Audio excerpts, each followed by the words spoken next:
dragons, knights, castles, trolls, dwarves, wizards, siege wagons, undead warriors, ships, and more. 2007's castle theme really has it all. While branded by LEGO quite simply as Castle, fans have come to call this theme Fantasy Era, as it dives into legends and magical creatures far more than any castle theme that came before or after. Following the unusual but very enjoyable outing in Vikings for the castle theme in 2005 and 2006, 2007's Fantasy Era castle set shared shelves with themes like Aqua Raiders, Exoforce's Golden City line, Mars Mission, Bionicle's Baraki, and City Harbor. So with that lull in Hogwarts castle sets the few years prior and no stone fortresses in the Vikings line, LEGO fans young and old were likely itching for some new castle action, and Fantasy Era did not disappoint, launching 7 new sets in that summer. But in today's revisiting episode, we won't be just covering the first wave of sets. Instead, this video aims to go over every Fantasy Era set released during the theme's run from 2007 all the way to 2009. There's a lot to look at, so hey, let's take a closer look.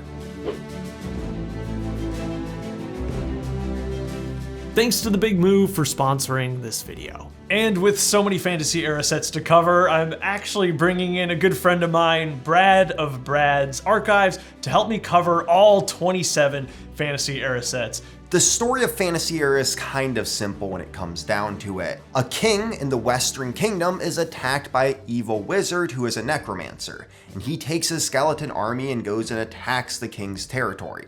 And then in later sets we get introduced to the dwarves and trolls, but we'll get into those later.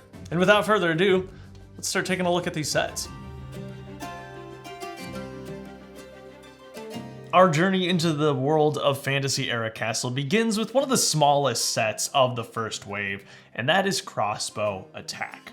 Don't let the size fool you though, because this set packs a bit of a punch with 3 minifigures right out the gate, a skeleton warrior and 2 knights. Throughout all the Fantasy Era sets that we're going to be taking a look at today, there are 3 different torso varieties. I love how that gave everyone just a bit more personality and perhaps even unique roles within the Crown Knight army. And here right away in the smallest set of the first wave, you already get 2 of those different torsos.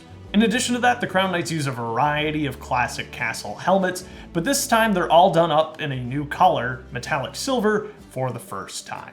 This set also gives us our first look at the bad guys of Fantasy Era, and those are the skeletons. And the skeletons were quite revolutionary for 2007. Up until this point, LEGO had been making the iconic and lovable floppy armed skeletons. But, and this was new for 2007 with this theme, the skeleton faction of Fantasy Era introduced posable skeleton arms for the first time. Perhaps in the past it made sense to have skeletons that had absolutely no control over their limbs, but these here are reanimated skeletons that you want to be able to hold weapons and shields and look realistic and menacing doing it. Floppy armed skeletons would continue to be made for quite a few years after Fantasy Era, but without a doubt, posable armed skeletons became the new norm going forward. I think this is especially apparent when you look at themes like Ninjago with its first wave. And you can see here too with this skeleton that Fantasy Era would introduce a wide variety of new weapons and accessories. I've got to point out the beautiful printed circular shield,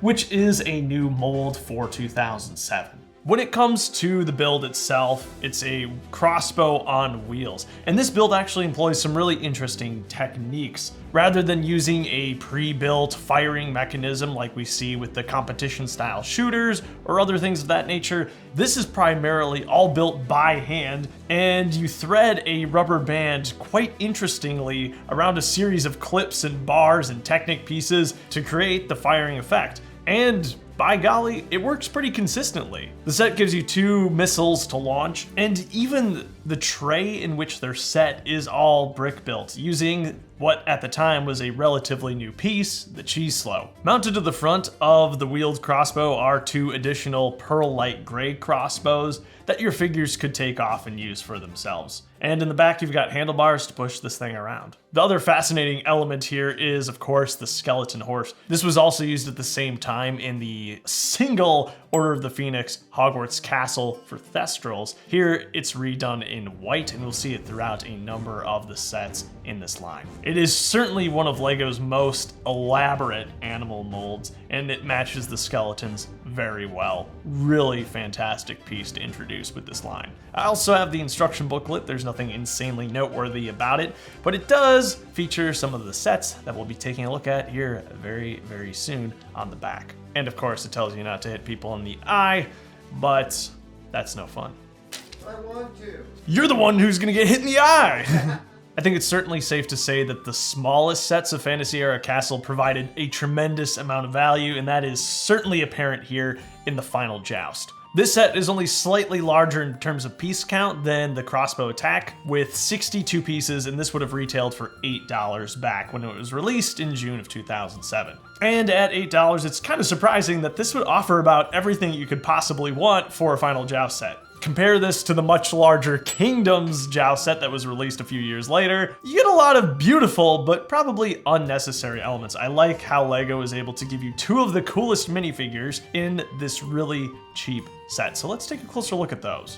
We have seen jousts since the beginning of LEGO Castle, so it doesn't surprise me that Fantasy Era continues the tradition by giving us another joust. For this joust, they gave us some incredible figures. The first is the lead general, and we see him in a few other sets throughout this theme, but he is the main general for the Crown Knights. Also in this set is the Black Knight skeleton. In another source, he's also called General Bone and is one of the leaders in the skeleton army. Now, something I do want to note about both these figures is that underneath their armor is a plain torso. When it comes to the side builds, they're simple, but quite elegantly designed. I love the barrier between the two riders, making great use of the iconic castle-colored elements that we see throughout this theme. And there's also this additional weapon rack. It hosts some of the most common weapons seen throughout Fantasy Era, and also gives you some flags, once again, with those Crown Knight colors. The horse, like you'll see in all of the other sets, does include the brick that allows you to take the barding off and just have it as a horse roaming in a field. Always a great touch. And then we also, of course, get the same skeleton horse that we saw in the earlier set, this time in black, the same as the one that was introduced in Hogwarts Castle with the Thestrals. The barding on the Crown Knight horse is really cool. It's pretty much exclusive to this set, only otherwise appearing in the giant chess set, which I'm sure many of you are familiar with at this point. As for the gold helmet on the horse, that's only included in one other Fantasy Era playset. There is another style of barding too that appears throughout the line. This is a more tournament style one, a little more ornate, a little less practical. It's just to look good, and you'll have to see the gold printing on that. So the next set that we're going to look at is 7091 Knights Catapult Defense. We're continuing that battle in a box style, but finally we're getting a bit more of a substantial side build for the skeletons. With 123 pieces, it's pretty nice that this would have retailed for $10 back in 2007, and you get 4 minifigures, making this something honestly of a battle pack for its time. You've evenly got 2 knights and 2 skeletons, and for the first time we're getting a black skeleton, something that will show up occasionally throughout some of the other sets. It's just a rare variant. Pretty cool though. The white skeleton has a helmet, which is pretty cool to see. It's one of the black silver speckled ones, something that showed up a lot in Knight's Kingdom. When it comes to the skeleton side build, it's just a little barricade, but it's pretty fancy. And I love the brightness that the red adds. Spears on the front, and then one of those larger skeleton shields, which is not a very common element, though we did see it in the Final Joust as well. On the other side, we've got the Knight's Catapult. A pretty substantial build, a lot of Technic, and it does exactly what you expect it to, launching this boulder. Oh, I even hit the skeleton. That was unintentional. Awesome. It's decorated nicely too with some of the Crown Knight shields on either side of it, and it can roll around, very easy to move. And that's about all there is to this set. It's simple, there's no rare elements besides the printed shields, but it does its job really well. Looks good doing it, and you gotta love that price. Though, yeah, good luck paying $10 for it today. Now these sets are going to start getting a bit more substantial quite quickly. This is 7092 Skeleton's Prison Carriage. It's got 193 pieces and would have cost $20 back in 2007. Once again, you got a healthy selection of minifigures here with 2 knights and 3 skeletons. And this knight here is quite interesting. So we got one knight style, which is the general in the tournament set. And in this set, we got another knight style. Now I'm gonna call this your basic knight. He reuses the same armor, except he has a black torso, which is just a plain black torso underneath the armor. And he reuses the helmet that we've been seeing since 1984 in the second tournament set.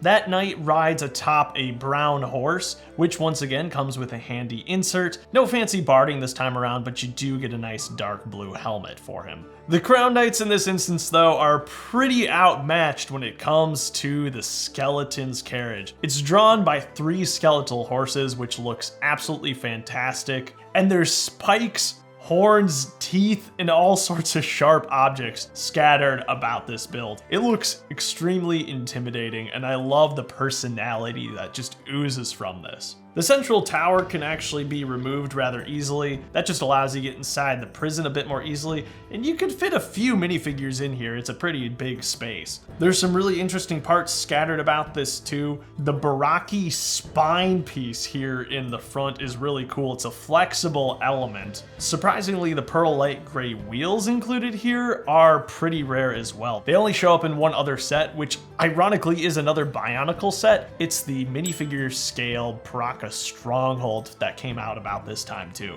I think here is where you really start to see this theme lean heavily into its fantasy inspirations. Everything here is so over the top. LEGO could have easily scaled this down, have one horse, just a couple tusks in the front of the carriage, but everything here is dialed up to 11, and I love it. I think the set excels and becomes quite memorable because of it.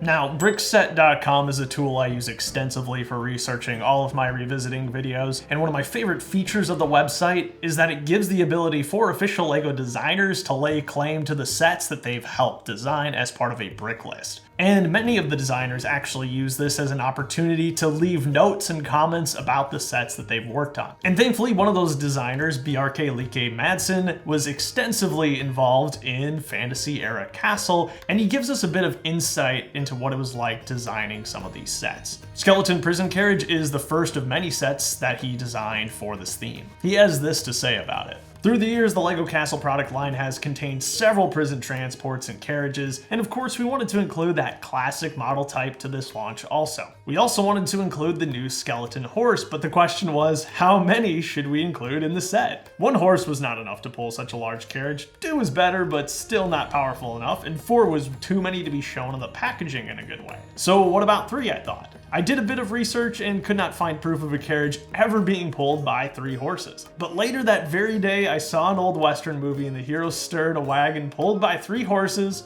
and there you go. Now, this is the point in the video where some doofus will try to sell you a dubious VPN or some meal subscription service that costs like $6,000 a year. But not so at Cheesy Studios. Instead, I want to showcase something you actually need. Cheese! Did you know that on average, a person in the United States will eat 42 pounds of cheese annually? That's a really high standard, but with today's sponsor, I want to help you achieve your cheese eating goals. Introducing the Big Moo Cheese, a revolutionary and extremely enjoyable take on everyone's favorite dairy product. The Big Moo is a perfect snack as you sit down to watch an hour-and-a-half long revisiting video. Just take it out of the package, heat it, and eat it. There's 6 delicious flavors to choose from. I have eaten them all, and they are amazing. If you're feeling a bit chefy, you can spice up your Big Moo experience with one of the many recipes they offer for inspiration. As the year winds to a close, let's help you reach your cheese goals. And when you use the code CHEESY10 at checkout, not only do you save 10% on your online order, you're also supporting the channel so I can go buy more grossly expensive LEGO Castle products for us all to look at. This next set is also a massive skeleton base set. This is the castle, the base of the evil wizard, and it's set number 7093, better known as Skeleton Tower. It would have cost $50 back when it was released and has 398 pieces, though it creates a very substantial build. I mean, looking at this, you would guess it has something more close to 500 or 600 pieces, but there's a lot of large elements used extremely well. This is certainly one of the most iconic locations in all of Fantasy Era, partially made famous by the Clutch Powers movie, but I love, once again, the personality the designers have put into this model. There's a lot to talk about when it comes to the minifigures, so take it away, Brad. This set comes with 5 figures, and 2 of them are very noteworthy. First figure I want to talk about is the Crown Princess, who is also called Princess Alyssa in Medieval Troll Adventures. She does have a dual-sided head. One side is that scared-looking face, because, she is being captured by the skeletons, and then the other side is a smiling princess face. In total, there are 3 members of the Crown Knight Royal family, and this is the first member we will see. This set also includes the big bad guy of Fantasy era, the Evil Wizard. In Medieval Adventures Troll Attack,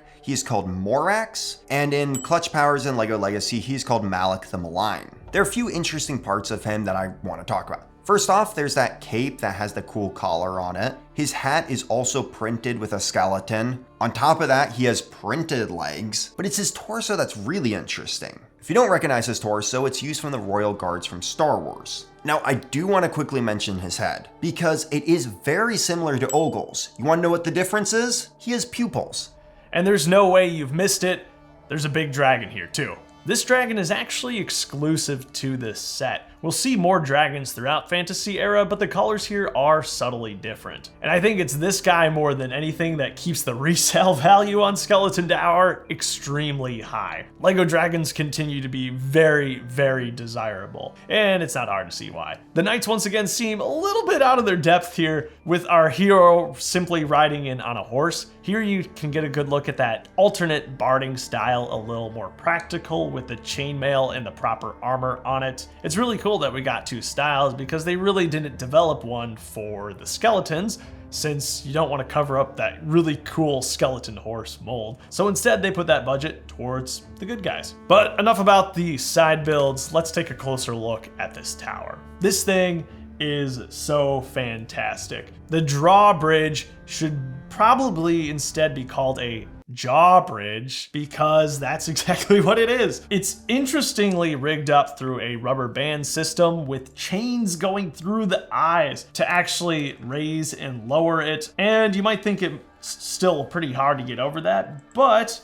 it hinges open at the bottom to provide easy access into the castle. There's not a whole lot going on the interior, which is pretty common for sets of this era in general. In fact, there's nothing in the interior here at all except a singular cobweb at the back. They save most of the fun, juicy details for the exterior. Up top, the wizard has a little platform with a crystal ball, of course. And then there's 2 asymmetrical turrets, which I really like. One of them has a little catapult. This is a very similar design as to what showed up in a lot of Knights Kingdom 2 sets. And then there is the cage, completely built out of white teeth elements that contains the princess. It's a very delicate build, probably very frustrating for small hands to put together, but the look is undeniably fantastic. Certainly fits the vibe of everything else going on in the skeleton world. There's actually quite a few pieces of note here that are really, really interesting.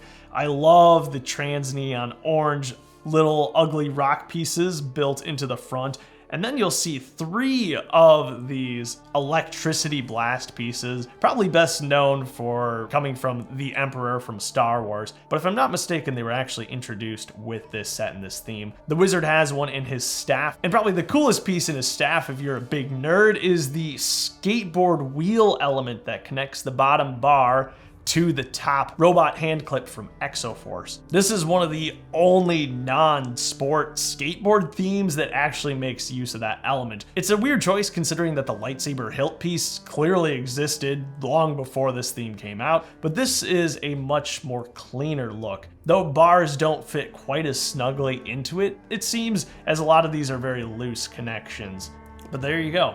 That's Skeleton Tower. Definitely, if you're a collector of this theme, this is a must-have set. It looks so perfect. LEGO obviously loved it too, as they used it a ton in their marketing. You'll see it in the background of so many posters, so many of the boxes, and why wouldn't you? It's awesome. It's finally time to balance things out for the Knights again. They get the biggest set of the first wave. This is 7094 King's Castle Siege, coming in at 973 pieces and retailing for $100, which would have made it tied for the 7th most expensive set released in 2007. Mind you, that's competing with items like the first UCS Millennium Falcon and the first Eiffel Tower, which were also released that year. As you would expect, the set has all sorts of minifigures, 10 in total.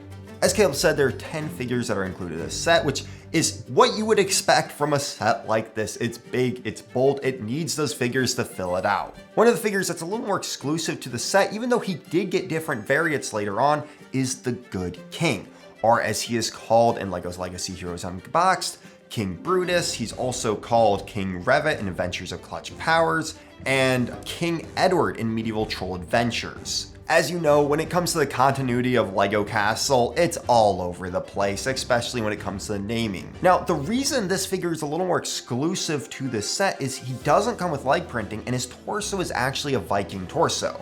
Let's move on to the other exclusive figure, which is called Grimhelma? Grimhelma. LEGO Quest and Collect, she was given that name. She is the personal bodyguard of Malik and rides this fancy red and black dragon. While it might look similar to the one included in Skeleton Tower, this dragon is different. It uses black as its base color rather than dark red. So it's really cool that you got 2 unique dragons right away in this first wave. There's also 3 generic skeleton warriors, 4 generic knights, the general that we saw earlier in the Final Duel, and there's a handful of accessories scattered around here too, like a barrel with some gems. That might be the only accessory actually. So let's take a look at this castle. This is a pretty familiar format if you're a fan of LEGO Castle at all, especially when you look at the next 2 castle themes that came after Fantasy Era. It looks almost identical, but hey, don't fix what ain't broken. So up in the front, we've got the gate, making use of an element that also appeared in Castle of Morcia, a very specialized molded element that can fit this barricade inside of it very easily. It's held in place by a few Technic axles, and you can drop it very easily by pulling that out. And as an additional defense, there's a drawbridge too. It's just a little bar that you push down in the back, and your castle is pretty well fortified.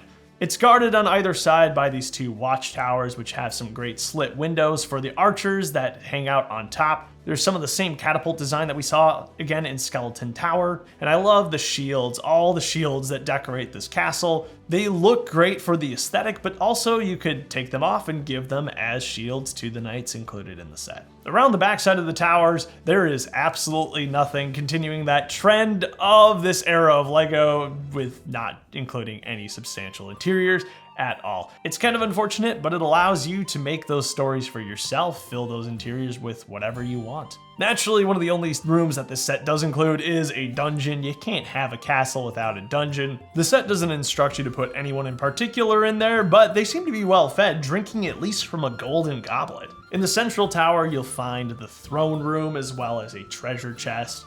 Good classic castle stuff that you love to see. I especially love the treasure chest because it gives you a spot to put the king's chrome gold sword, an item that I believe only showed up before here in Adventurers as part of the Mount Everest Orient Expedition set. The throne isn't anything special, but it does the trick. It's plenty big, though it's difficult to sit the king in there with his cape. So it's more for looks than anything else, and certainly not a practical place to have your throne room either. Beneath all that, there is a back entrance to the castle that could create some epic siege potential here. Within the courtyard, it's pretty empty. There is a weapons rack housed in the backside of a big ugly rock piece, and on the other side of the castle, there's actually a wall that can pop out pretty easily.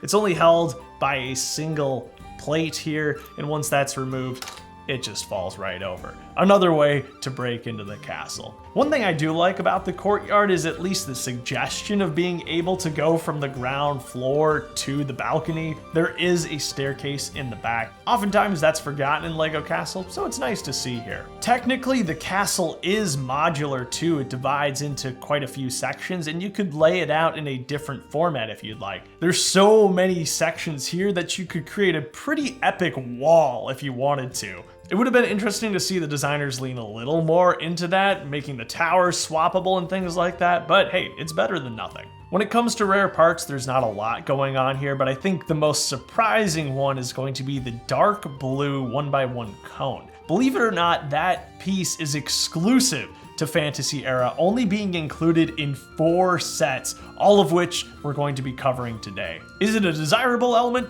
Probably not, but I cannot believe that almost 20 years later, it hasn't been made again. The other piece that shows up here a lot is the skateboard wheel piece used as a torch.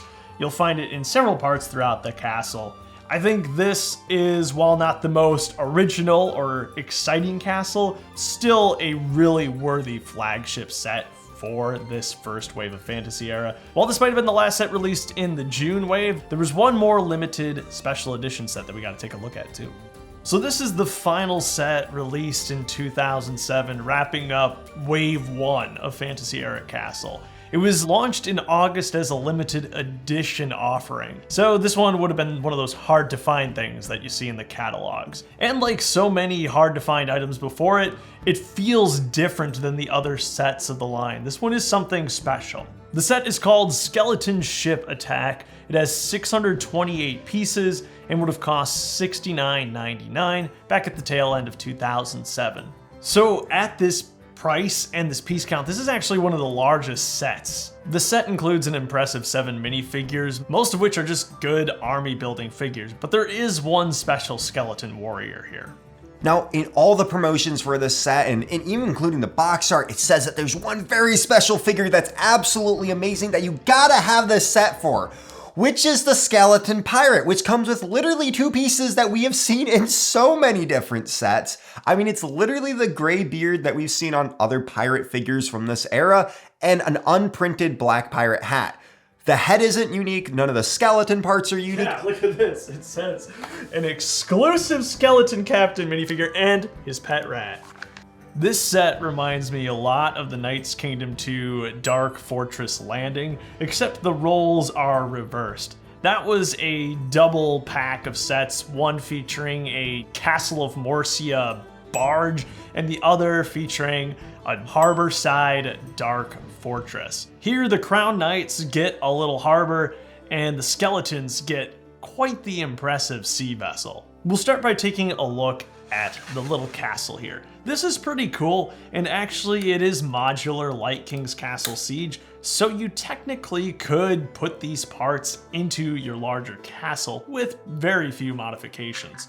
On the side here, we have a small dining hall. I really like the pretty rare 6x10 dark bluish base beneath it, kind of leaning into the same thing that we've seen in the other sets where the grass is that dark green color, just really these dark broody tones throughout this theme. It's very interesting. This is about as much interior as you can expect from a Fantasy Era set. We've got a barrel to house your weapons while you eat and drink from golden goblets. There's a little ladder on the side, and that's about all there is to it. On the other side, you've got a little defense outpost with treasure beneath it. If the knights are indeed storing their treasure there, that's a terrible idea. It's gonna draw in skeleton pirates like nobody's business. There is a catapult on top, and it launches bionicle silver Zammer spheres, 2 of which are included in this set. Always love these, they look really fancy. The middle section, of course, is where most of the action is happening. You get the actual dock, and then a gate behind it, as well as some stations for archers to shoot down at enemies on. There is one really cool play feature associated with this section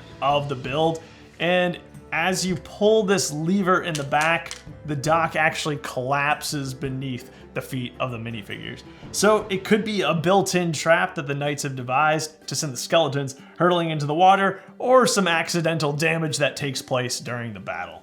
The ship is pretty fantastic and certainly a treasure trove of rare parts with exclusive black hull pieces that you would probably remember best from the Vikings line. And I think the most impressive thing about this ship is the sail element. A very much exclusive fabric piece included here, something that will set you back at least $45 on Bricklink these days. But that's not where the fun ends. There's these marble molded glow-in-the-dark bat wings hanging off the back, more of the wizard's electric spells, glow-in-the-dark teeth up here in the front, and actually a build that is virtually identical to the Crossbow Attack ballista, which I think is really fun, works really well, and there's a crate down here to store an additional piece of ammo. What I like about this set too is you get 4 skeletons, and there's actually 4 additional shields that can either be used for the skeletons themselves or as decorations. here at the wheel. You can indeed remove this top part, and again, you're gonna get about as much interior as you can expect. There's an empty treasure chest, and yes, I double checked that. It is indeed empty. I believe that's a Lego crime. That should not be a thing. And then there's a rat hiding up here, which is exactly what you would expect aboard a ship like this. I was honestly surprised by how well-rounded this ship feels with as few parts as it has. It makes pretty great use of these giant hull pieces, and they fill out the back side of the ship well enough so that it doesn't feel too lopsided. It is indeed a pricier set, but it is also extremely substantial thanks to pieces like the burp that makes up the back of this outpost, the lerps in the front, and all the large pieces in the boat. I really enjoy the unique setting that this brought to Fantasy Era. We certainly will see another sea-based vessel, even bigger than this one, but this was a really cool introduction, and I'm glad the skeletons got their chance to travel on the high seas. It rounds out the entirety of the skeleton part of Fantasy Era very, very well.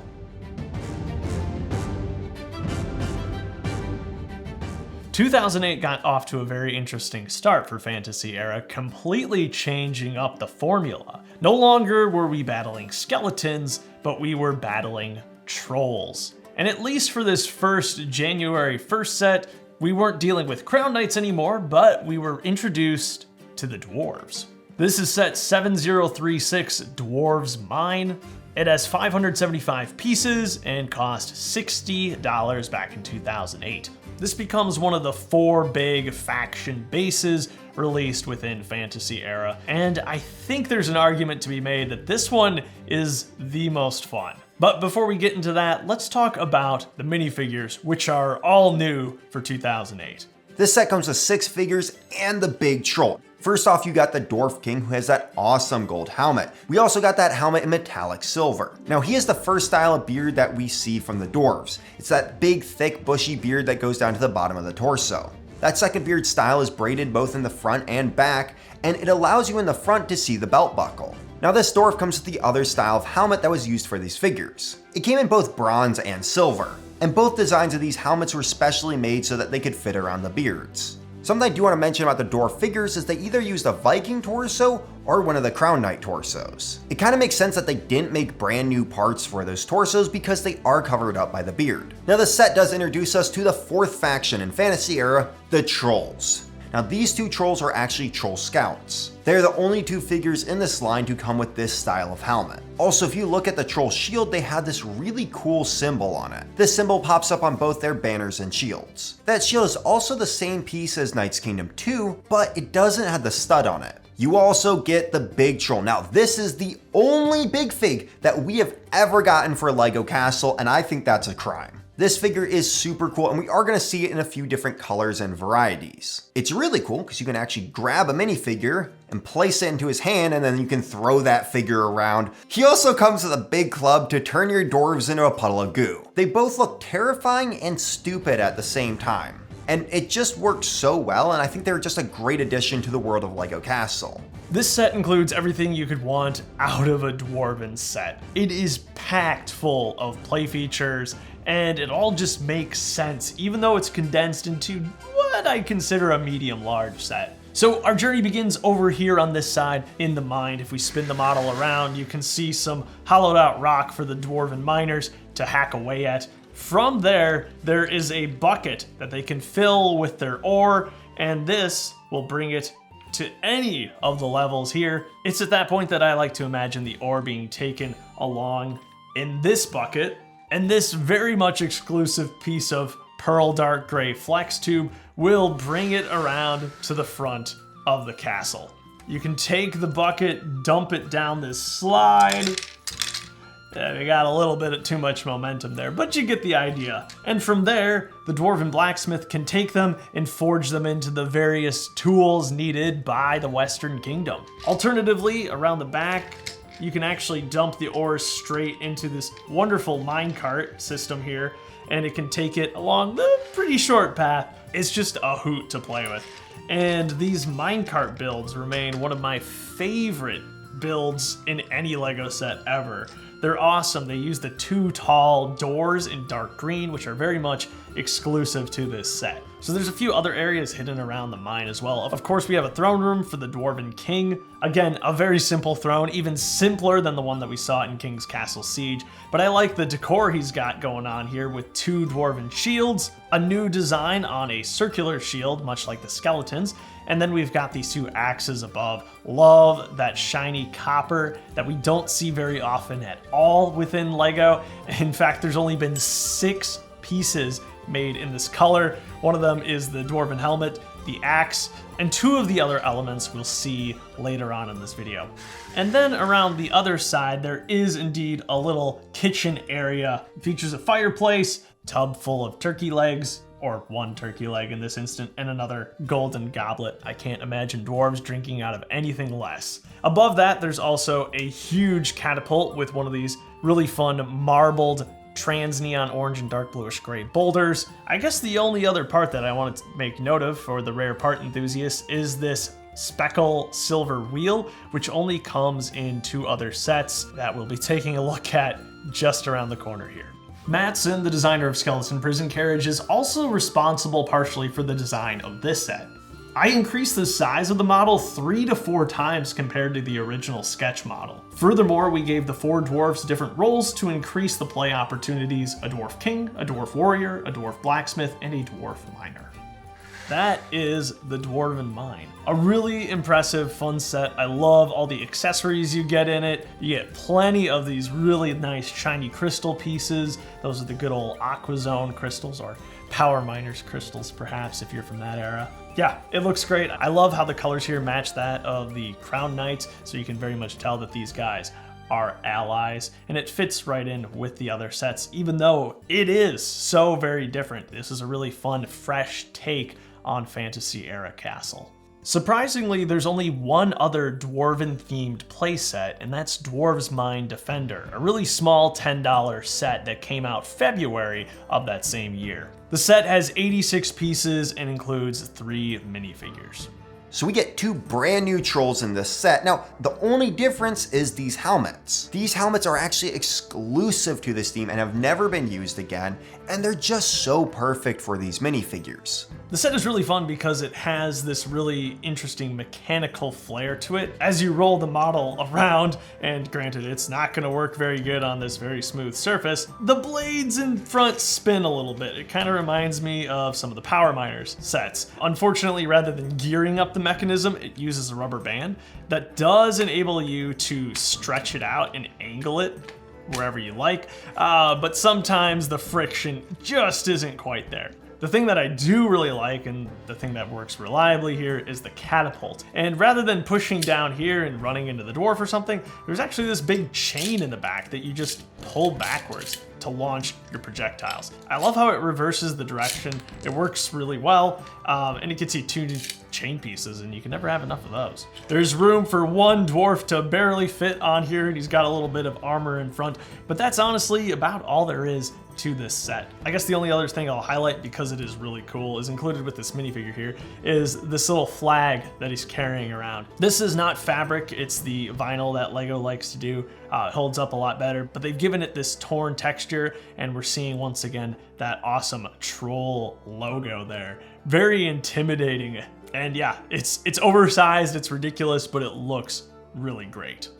So also around this time, LEGO introduced some small impulse buy sets to put at cash registers while you're hopefully already walking out with your much larger Fantasy Era sets. We'll be taking a look at a few of these right now, and we'll start with what is simply called the Knight, and I'm actually fortunate enough to have the box for this. I found this on some random Bricklink store, and I wasn't about to pass it up for the 50 cents he wanted for it. This set is about as basic as it gets. It was released in January of 2008 and has 21 pieces, but some very useful pieces, especially if you are into building a nice Crown Knight army. We've got a generic knight, but he could be made to be pretty special with all the gear he's got on this rack, which includes a undecorated silver armor piece and a helmet that we don't see too often throughout Fantasy Era. And that's all I've got. The second impulse buy set from Fantasy Era is the Good Wizard, which is a very desired set, because of this figure right here. This figure only came in one other set, which was the giant chess set, and he had a cape in that one. I'm pretty sure there was actually 2 of them and they were used as bishops. I absolutely love this figure because he reminds me of Magisto, and it sort of feels like the designers loved that concept of Magisto, took him and then just like updated his color scheme just a bit to match the energy of Fantasy Era, and that's how we got this figure. Thankfully, you aren't just spending $3.49 for just a figure. You also get this little owl stand here with an owl that's very common in the Harry Potter sets from that era. And on top of that, you get a magic crystal ball, so you know exactly what's going on in the kingdom. The last of these impulse buy sets is Troll Warrior. This is technically the second smallest Fantasy Era set with a whopping 19 pieces. Only beat out by the set you saw before, the Good Wizard, which had 16. In here, you get a generic Troll Warrior, a cart with a flick fire missile, nicely 2 spears, which could be useful, and a rat. Ta-da. Well, if you missed the Crown Knights, don't worry, they're back with this set. This is Troll Assault Wagon, one of the medium-sized offerings for the troll side of Fantasy Era. It has 161 pieces and would have cost $20. Included here are 2 knights, another troll warrior, and another big fig troll, this time in actually a different color. He's got sand green with the pearl dark gray armor instead of the copper and dark tan troll that we saw in the Dwarves Mine. And this set brings a little bit of humor, which I love to see from this line. There's actually a bit of a story that goes along with this from Lego.com about how this contraption came to be. You see, the trolls can be just as crafty as the dwarves when they want to be. In order to get the big, stubborn troll to move, the clever troll here uses chicken as bait out in front of him to get him to walk along, and that's pretty awesome. You're seeing the appearance here again of one of these spiked Baraki spine elements, one of the very few sets that it's included in, and ironically in a very similar context as to what we saw from the 2007 line in a Carriage. The side build here, very simple. It's just a little wagon to carry some weapons, and it's got the flags here. Most of the build is actually taken up by, once again, these big speckled wheels. They look great. You take those off and this thing, I promise, looks really ridiculous. The assault wagon is very similar to a lot of the carts that we saw out of the Vikings line, actually. And in fact, the main play feature seems to be taken directly from those sets. It uses the old sport spring-loaded soccer shooting piece to fire off projectiles. So we got one of those lovely troll banners again, and when you move it back, you reveal, whoa, that was pretty good. Ow! That's about all there is to it. Love these. Dinosaur tails in sand green, and there's plenty of space, I should note, on this platform itself. So if you want to haul around more troll warriors from your collection, that would be a great place to do so. This next set is the quintessential Trolls Fantasy Era set. This is 7037 Tower Raid with 364 pieces, and it would have cost $30 back in the day. And it's, again, one of those perfectly balanced battle in a box sets. You get the assault tower for the trolls, and then this kind of funny looking tower for the Crown Knights. Before we get into the builds though, let's take a look at the minifigures, because there's some really cool ones included here. So there's 2 regular knights, guys that we've seen plenty of times before, and 2 regular troll warriors, which we've also seen plenty of times. You love to get that many trolls in a set. One of them is actually captured and is included with handcuffs in this set, hence the battle that's about to play out. But there's one really special minifigure here. This is the first figure we see with the metallic copper helmet, which just looks awesome and gives some variety to the troll faction. I also love this armor piece. Now this armor piece is exclusive to the Fantasy Era, and I don't know why they've never used it again because it just looks so good. It does a really good job of making the trolls look broader and stronger. Now Caleb forgot to mention it, but in Troll Assault Wagon, we got another style of troll torso. As you can see, it does differ from the other design. Again, adds some more variety. The captain officer-like figure from Tower Raid actually does use that other design. Let's take a look at the tower first. In terms of looks, I find this thing wanting a little bit, but there's a lot of fun play features built in here, and you can tell the designer was trying to make the most of the budget, getting this thing as tall as possible to match the beautiful, beautiful Trolls Siege Tower. If you don't want to come in through the front door, you can actually batter down this side bit. It's just simply hinged there, and knocking that over drops the floor of the prison cell, And would you look at that? Our troll buddy is ready and rearing to go home. As if a troll prisoner wasn't bait enough, the knights are actually hiding some very desirable gold up here in the tower on, might I add, a full display for everybody within miles to see. Not a really great plan. There's room for some weapons to be stored, and up top you've got some good old flick fire missiles. Almost killed the lens there. Ow. Ow. But that's enough about the castle section. We're all here for the siege tower. This is the last instance of those wonderful speckled wheels, and I love the aesthetic of this. Dark brown at this point would have been a very new color to the LEGO portfolio. In fact, I'm pretty sure that Fantasy Era actually introduced the color. The designer made really great use of the rather limited options to give us this really tall tower that can rival any of the existing Crown Knights defenses, whether that be the King's Castle, the harbor, or this tower here. As you might expect, there's some fun play features built in here, like this battering ram, which is actually connected to a rubber band, so you get some good pounding action to take out this wall over here. If you manage to get all those things to line up perfectly, that's gotta be so satisfying. You gotta get pretty close, but let's see if we can knock down this wall and get the troll. Oh. It worked so well the first time. What did I do wrong? There is a friction pin and then a non-friction pin in here. So there's just a little bit more friction than it needs. I wonder if it'd be better if there were just both the frictionless pin. This is so sad. Okay, never mind. This set sucks. Oh well, regardless, still looks cool, and this feature is fun. We also have a little boarding ramp here. By pulling this string in the back, this little bridge goes forward and it lines up more or less perfectly to get straight in and grab the gold while you're already here freeing your buddy. Pretty convenient. Up on top, there's plenty of room for minifigures. You've got more black, silver, speckled elements here. Good old armor pieces, I imagine, from Knights Kingdom 2 Wave 3. And then you can hold another banner. Love how there's these sand green flags on the side. Those are not terribly common. They might be exclusive within Fantasy Era. All in all, kind of a perfectly well-rounded set. Yeah, I wish the play feature worked a little better. I might try swapping out the pins there and seeing if it will fall. I'm worried it might fall too easily then, but I don't know. It's kind of my last resort at this point. The troll stuff is only going to keep getting bigger, so let's continue our journey through Fantasy Era. So this next set is the Waves limited edition hard to find set. This is 7041 Troll Battle Wheel. It's got 508 pieces and would have cost $40. So this was either a retail exclusive or was made in limited quantities. And I have no idea why, because it's probably the coolest, most ridiculous castle set ever made.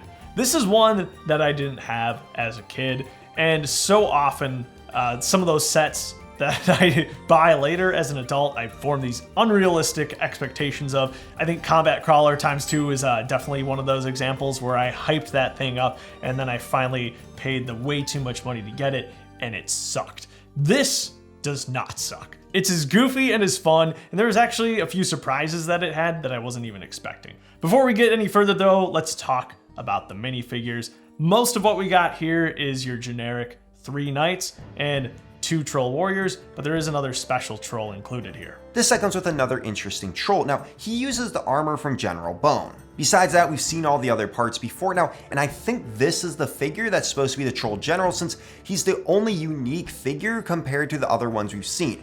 The set includes a small little Crown Knight defense. It's just absolutely covered in spears, and under normal circumstances or any other situation, I think this would serve as a very good defense. But this is about to run over literally anything in its path. Some pretty crazy troll engineering.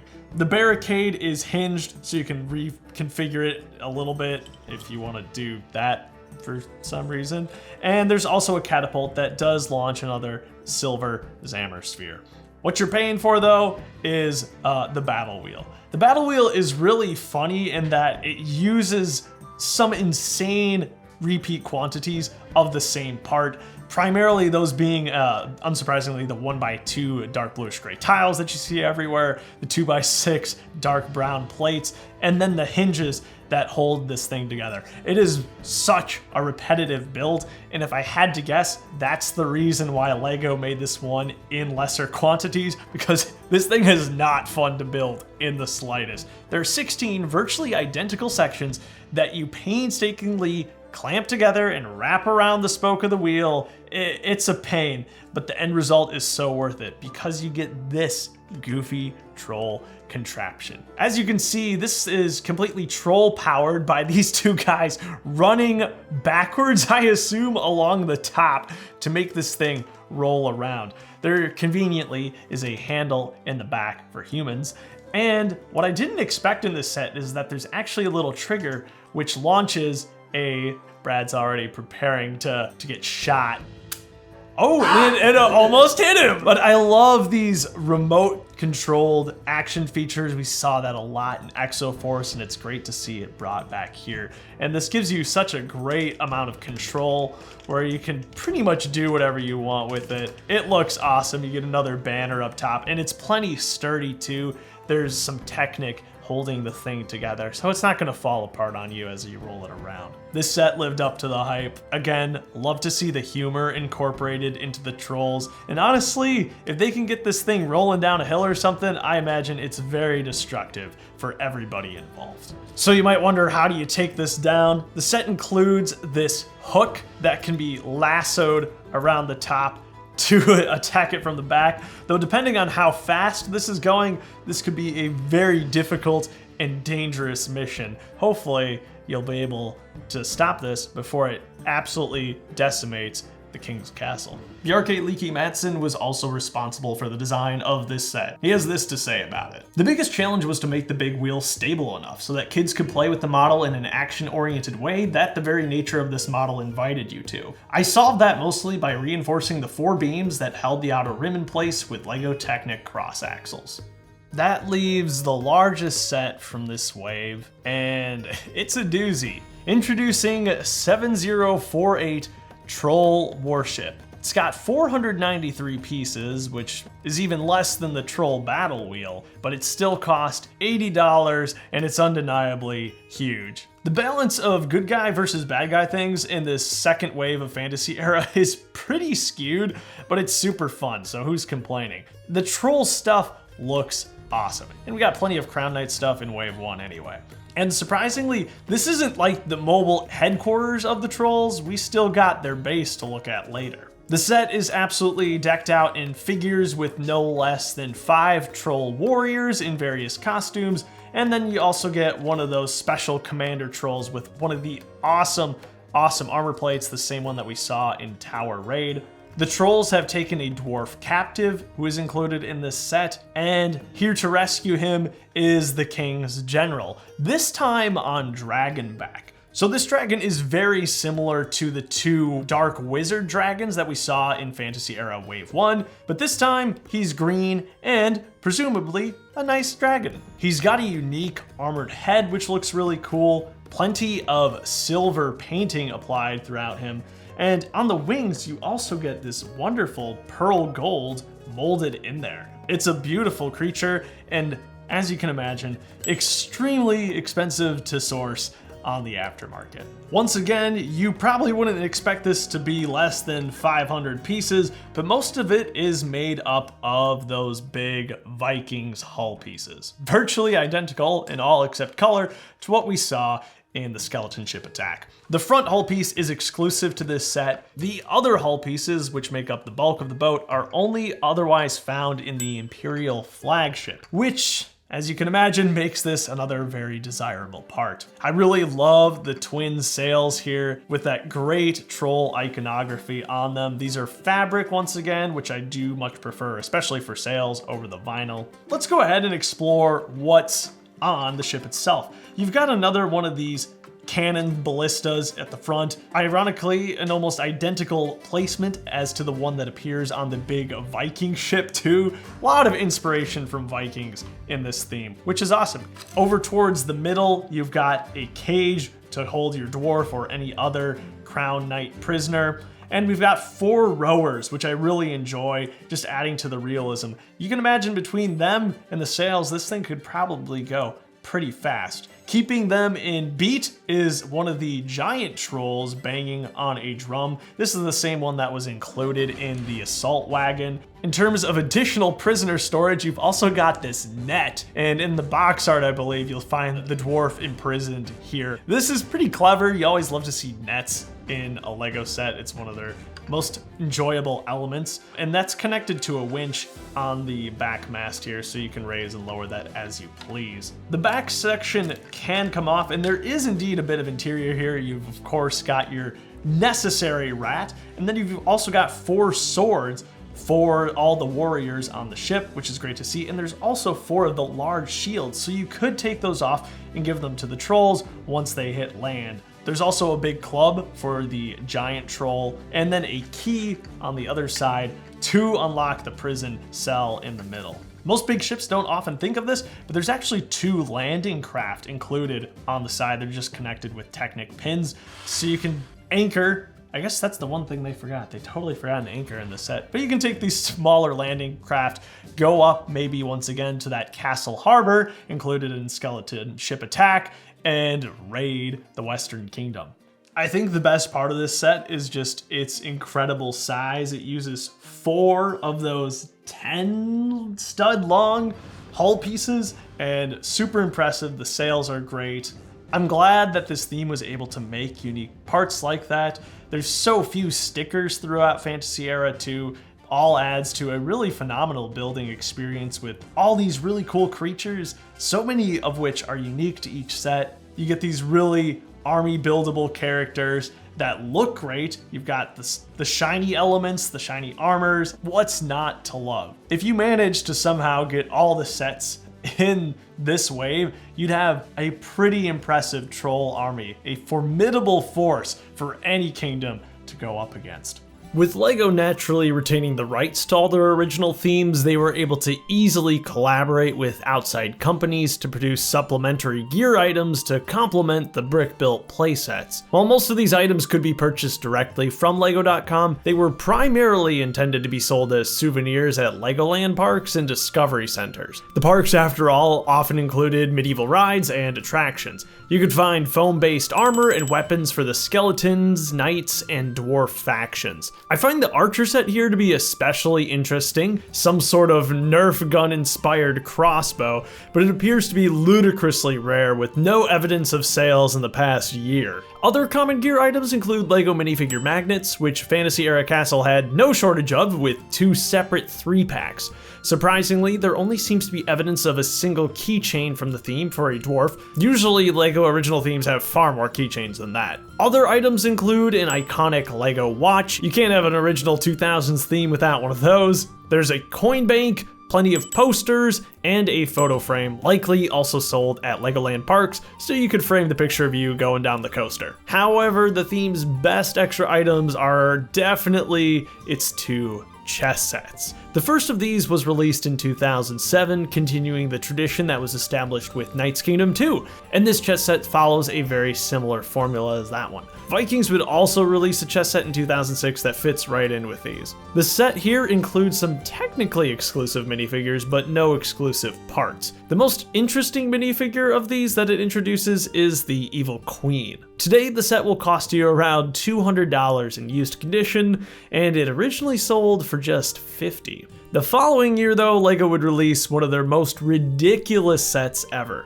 2008's 2,481 piece giant chess set is every LEGO Castle fan's holy grail item. It includes a whopping 31 minifigures, some of which are simply just used as decoration in the board. We've referenced this set a few times throughout this video because most every Fantasy Era minifigure is duplicated in this set.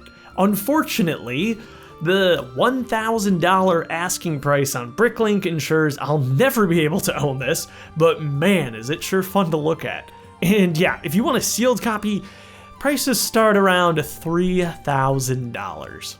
While the chess sets are often desired for their army building potential, LEGO provided a much more efficient way of collecting Fantasy era minifigures through 4 battle packs. Each faction has its own pack of 5 minifigs, and these fun little sets cost only $15 a piece back in the day. There are no exclusive parts in any of these, but each is packed with very useful accessories, and plenty of them are quite rare. The figures come pre-assembled and are easily visible in their clear packaging. Something I brought from my personal collection all the way from New York through airport security is the Tic-Tac-Toe, which this thing is awesome because it does have that similar style box to what we got with the chess sets. However, when you open up this beauty, that's a lot of knights. It's a lot of chrome swords. Yeah, chrome swords. He's scratched, he's ruined. No. Back in the day, this was $15 for 10 figures that are top tier. But I mean, overall, the box is just beautiful. You get the colors that we see throughout Fantasy era. And then again, you get those 10 figures. So Caleb, I have one question for you. Skeletons or knights? I gotta go with knights. All right, I'm doing skeletons It's then. my boy Raskus. That is true. I mean, if you look at the heads, the head is Raskus. On all of them.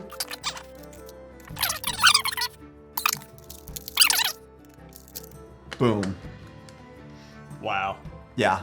Good game. Well done, well done. But they do all fit on there, and you do get one extra one. So depending which side starts, there is that extra figure. And because there's an extra, I get to take this one home. No, that's not how this works. So another fun gear item that I've got is the Brickmaster book for Fantasy Era Castle. And there is one actually very interesting fun fact about this. So these sets were actually supposed to come out in a different way originally. So there was originally Knight and Catapult and Skeleton Chariot, and those were unreleased impulse buy sets. And instead of making them as actual sets, they put them into this and then added some more pieces. Yeah, so those probably would have been polybags or similar to the small box sets that we looked at earlier. So throughout this book, there are allegedly 13 different models you can make. Some of them are grouped together if I'm not mistaken. But there's 140 bricks and 2 minifigures, and actually lots of useful parts in here. Lots of weapons, as you can see. You get shields for each side, which is cool. And we can just page through and take a look at each of these. There you go, count them, all 13 models. 1, 2, 3, 4, 5, 6, 7, 8, 9? Yeah, they stretch their imaginations there a little bit. But there's fun little stories about each. The main model probably looks the best, but some of these are some of them are respectable. It's hard to stretch 140 pieces across 7 or 13 models, however you count. They count different in Denmark. I do like the use of the horns on the horse there.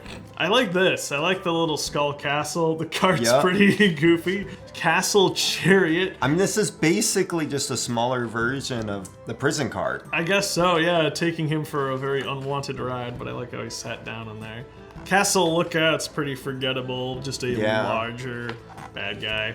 Probably one of the bigger builds you can make, but not too impressive. I will say the background looks amazing for this. I love how you see like the water and the tower in the background. You see the tower in the background a few times. I wish they put the other castle in the background. Oh, we got some knights back there. Oh, there we go. Castle Defense. This is a funny little contraption. One fun fact about this is that there was also a paperback version of the set, not just the hardcover copy. There's one last very special gear item that we got to talk about. To show off this gear item, I kind of need to stand up because it is a massive banner. This banner was only in LEGO stores and you couldn't buy it. These banners pop up all the time. They're LEGO store display banners to kind of advertise the different themes. And this one came out for Fantasy Era. There's actually a few of them for Fantasy Era that are out there. They're pretty hard to get because LEGO employees are supposed to destroy them after they are used. However, many of them make it out onto the secondary market. I happened to get this one from a friend. It's so cool, and it's got all the different styles and aspects that we've seen on the box art and throughout the LEGO Castle theme. These things are awesome and cost you a pretty penny when you come across them. Now that's all the gear items, so let's go back to looking at the sets.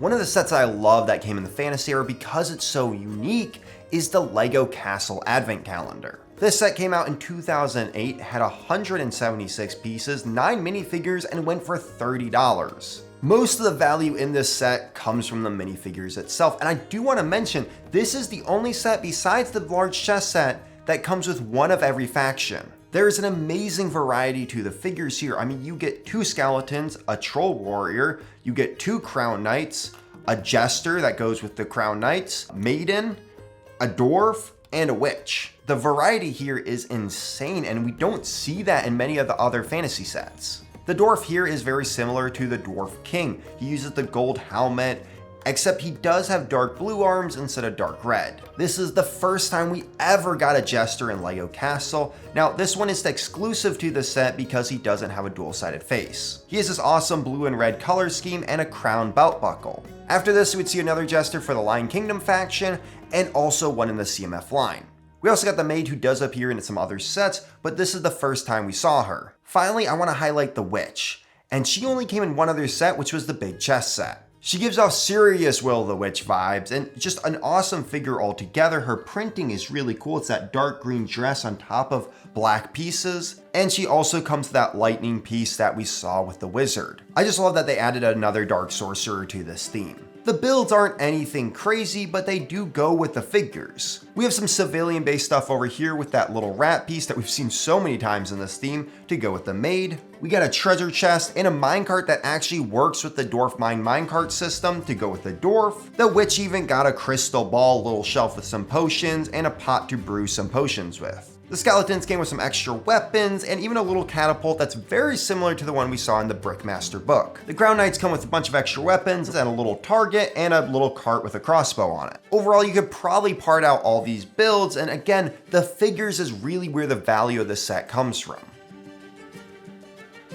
2009 would unfortunately be the last year for Fantasy Era Castle, but it was intent on going out with a bang. We're gonna start out by taking a look at the smallest set released that year. This is King's Battle Chariot. It's got 4 minifigures, all of which are pretty sweet. For such a cheap set, this set had such stacked figures. I mean, first off, you got the 2 trolls, which literally come with every troll piece except for that troll armor piece. I mean, you get the 2 different torsos, you get the shields, you get the 2 different color helmets. I mean, they're great figures. And on top of that, you think, okay, they don't need to improve this set anymore, and they do it by giving the king 2 brand new prints. Even though you don't see the torso, if you pull off that armor, there's a brand new print for the king, and it just looks fantastic. It's a very royal look. Again, adds more variety to the Crown Knights. And on top of that, they gave us these amazing legs to go with it. And we're gonna see this through the final line of sets here, where they just were like, hey, we have all these new parts we can make. Let's just make some of the most stacked figures we can. The one figure that we glossed over was the knight, and this is the time I want to highlight that my knight is a little bit different, as he's actually got blue printing on him as opposed to the medium blue that you've seen throughout the rest of the Fantasy Era knights. I can't promise that this guy came with this particular set. In fact, I have no idea where he came from. If you have any insight to why this figure is the way that he is, let me know. And I can't stress this enough, it seems to be an intentional printing decision. This is not like a double layer of blue, it is a different color blue altogether. Yeah, just kind of a fun little Easter egg. For 20 bucks, the set has a pretty disappointing number of pieces, having only 103, but some of them are quite bulky, especially the wheels making up the chariot. Of the wheeled vehicles, I feel this is one of the weaker looking options, but there's a lot of fun parts, especially when it comes to pearl gold elements. The chariot has plenty of room in it for both the king, a knight, and maybe some others, and around the back you'll find a golden treasure chest. And inside there are red, green, yellow, and blue gems. The chariot is led by a horse, and of course you do get the insert for that. You've got some swivel motion here, and 2 chains connecting it once again. Simple set, another great way to build up your castle armies. The next set that we're going to be taking a look at is 7079 Drawbridge Defense. It's got 335 pieces, a whopping 7 minifigures, and would have cost $39.99 back in 2009. The design of this certainly seems to harken back to the Royal Knights Royal Drawbridge. It's a classic formula that works so well. Here we get to see it with updated parts and colors, and I think the designers did a good job, but undeniably the highlights here are the figures that this set includes. And another cheap set with another line of stacked figures. I mean, this last line goes so hard. I mean, look, you get your basic knight, basic skeleton. You get this really cool Grim Reaper skeleton, which you can make out of your own parts. I mean, it's not that hard. It's got the black cape, black hood.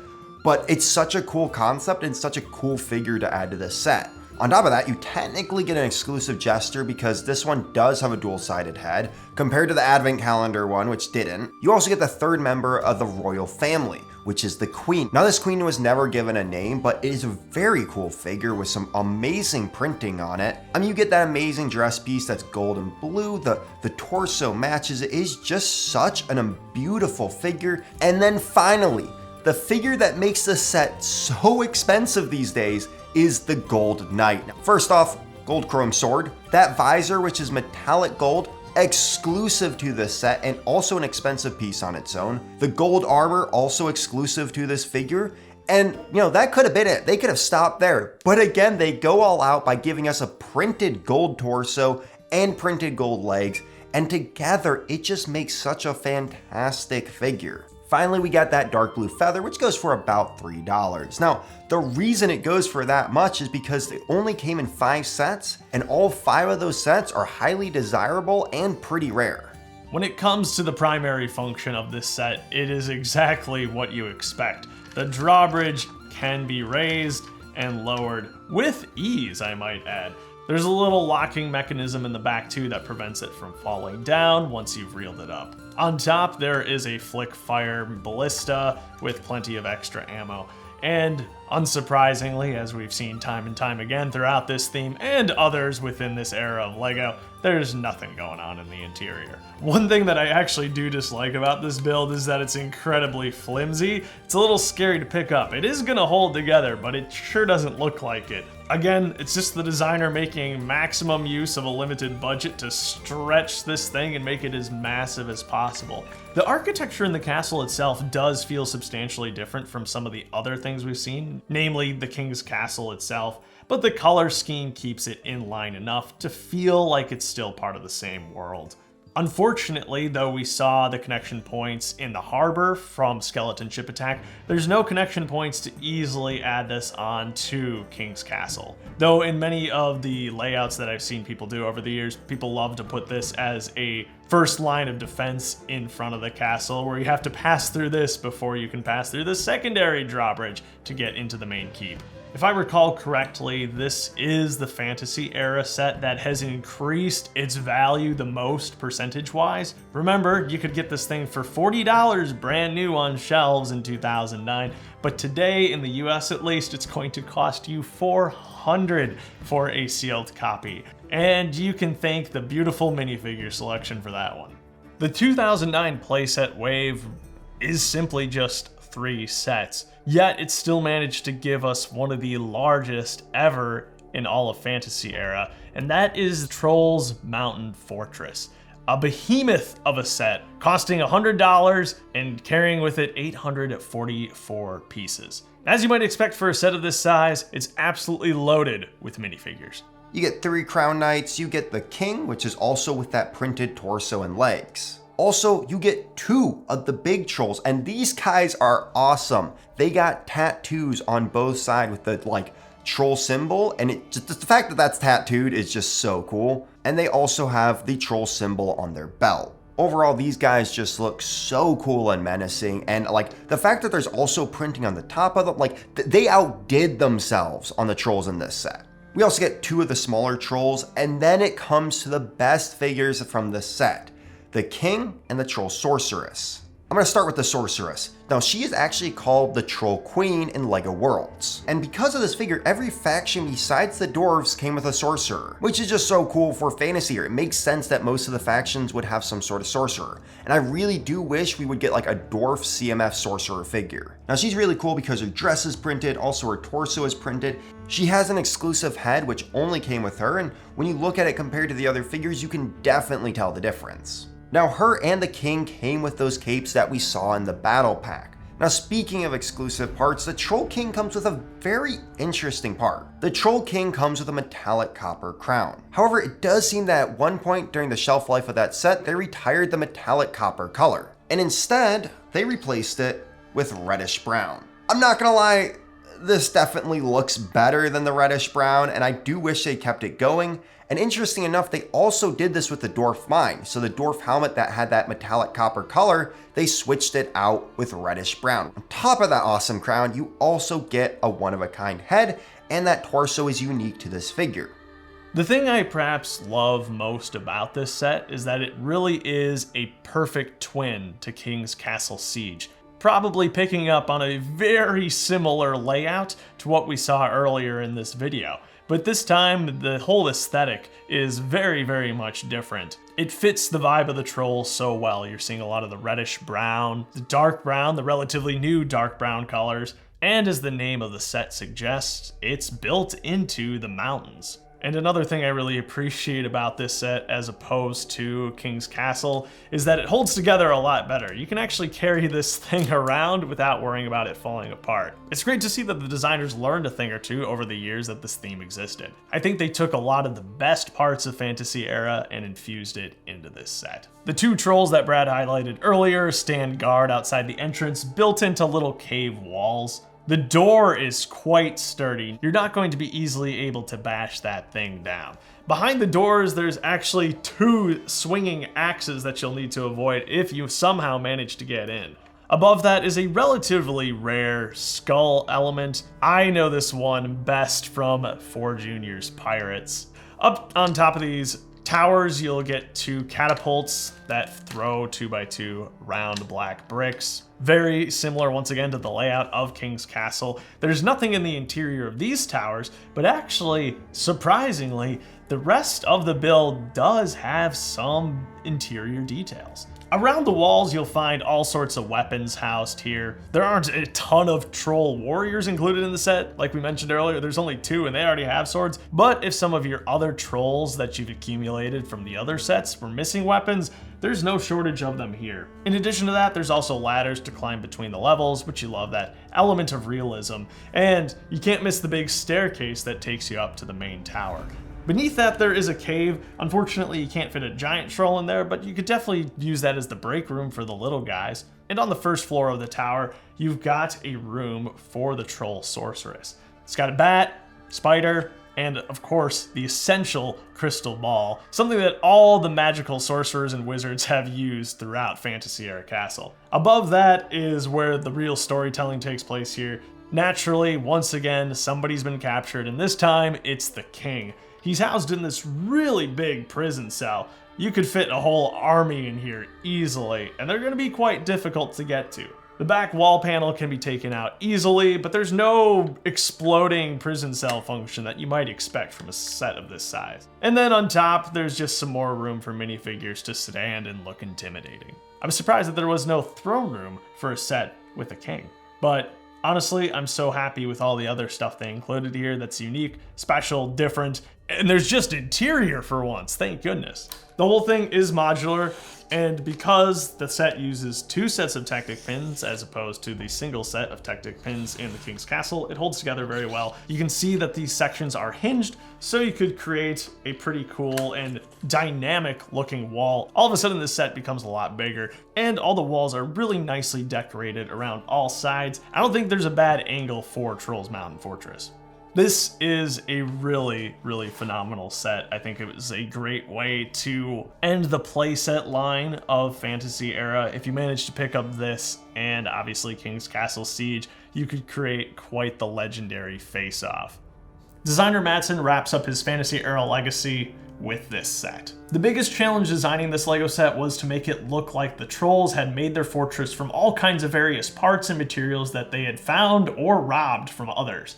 I added the underwater plants hanging upside down to indicate that the fortress was located in or near a swamp. We were also able to add a Troll King minifigure and a Troll Shaman minifigure in order to give the trolls some worthy leaders. I think this model was a very appropriate way of rounding off the LEGO Castle Fantasy Trilogy. It is one of the product lines I have enjoyed the most working on. Even though this might seem like a good natural ending point, Fantasy Era has one last surprise up its sleeves, the biggest set of them all. Behold Medieval Market Village. This set was released in January of 2009 with 1,601 pieces. The price of $100 is pretty sweet, actually. The set includes 8 minifigures to fill out this beautiful village. Since up to this point, Medieval Market Village is probably one of the biggest civilian sets we've ever gotten, it makes sense that we got so many civilians to go with it. And we did see this figure in the advent calendar, and we got 2 more of the Crown Knights. However, we did get 3 brand new torsos in this set. First off is this Dark Tan Peasant torso, which is probably one of the best peasant torsos we have ever gotten. On top of that, we did see a return of the old peasant hood, but this time in dark brown. That came on 2 of these figures, including the blacksmith, which that is the first blacksmith torso we have ever gotten. This set also comes with the barmaid, which introduced this dark green torso with a matching printed dress piece. Now I will say this torso is very interesting because it was reused a ton after the release of the set. We got a very similar figure to this in the LEGO Kingdoms Advent Calendar. The LEGO Kingdoms chess set reused the torso for the Queen of the Dragon Kingdom. A whole bunch of pirate figures reused this torso. If you go back to Classic Castle, there was really only a couple civilians that they ever used. From the time of Wolfpack to Vikings, we didn't get any new civilian prints. So us getting 4 civilian prints in this set was just huge. There is so much to talk about with this set. Let's go ahead and start with the many accessories and side builds that you'll find here. There's no shortage of animals in addition to the villagers too, and the ones that I definitely want to start out by highlighting are these beautiful brown cows. This is a fairly uncommon mold that doesn't show up in a whole lot of sets.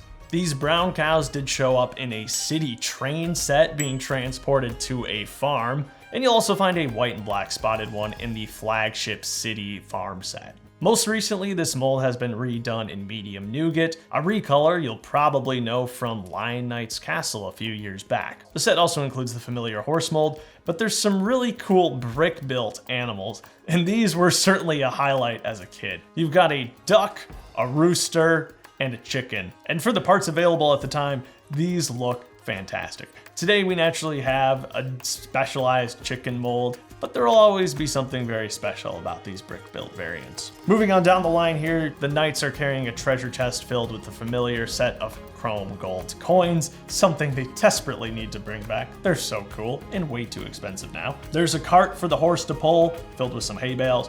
There's this brick-built tree, which was something of an oddity at the time. LEGO was not doing a lot of brick-built trees, certainly not at this scale. So this ended up being a great plant piece battle pack, because this was just not common, especially when you consider these leaves in dark green were, I'm pretty sure, new for Fantasy era.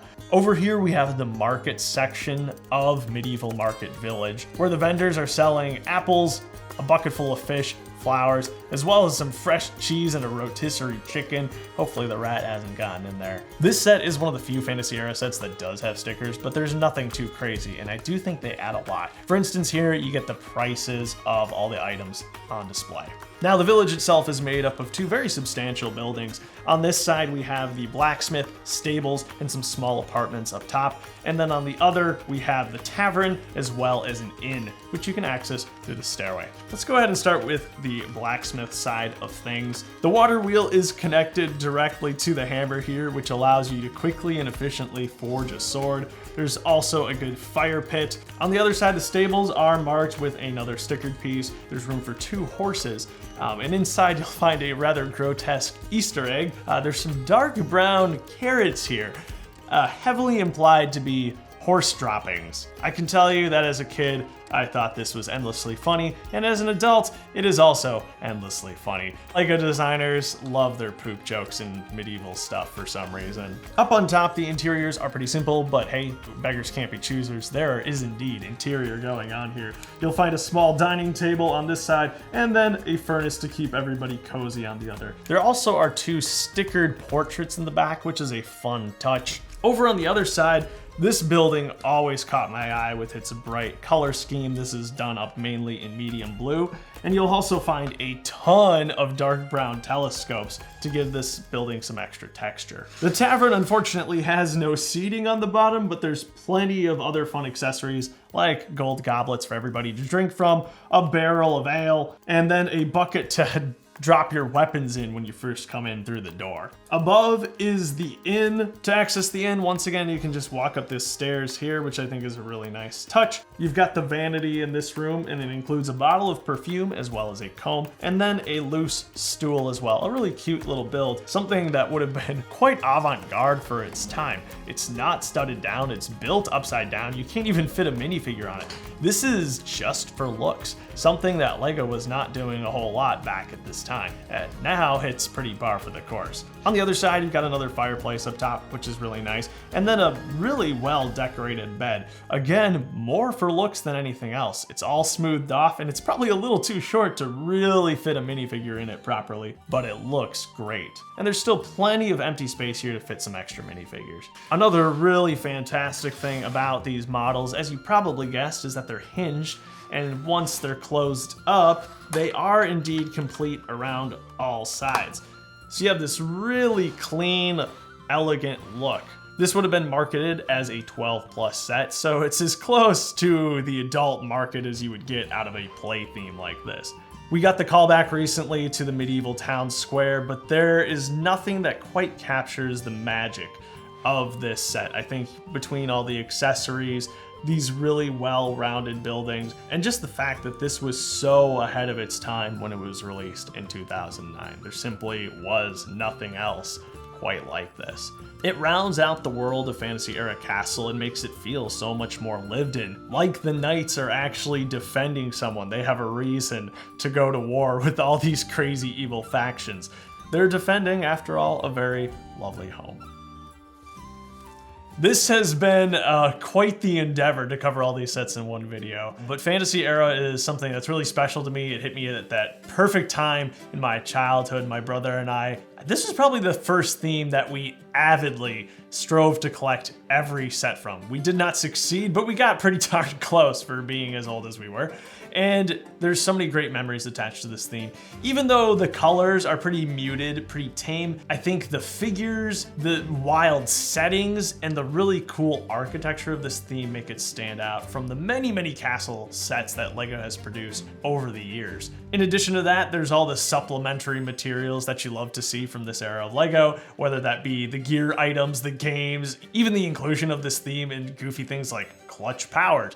And you better believe these sets were plastered all over the club magazines and catalogs of the time. For me, Fantasy Era is really special because when it first came out, I remember staring at those sets in the magazine. They were just so cool. I remember I asked for the Dwarves Mine and the Catapult for Christmas.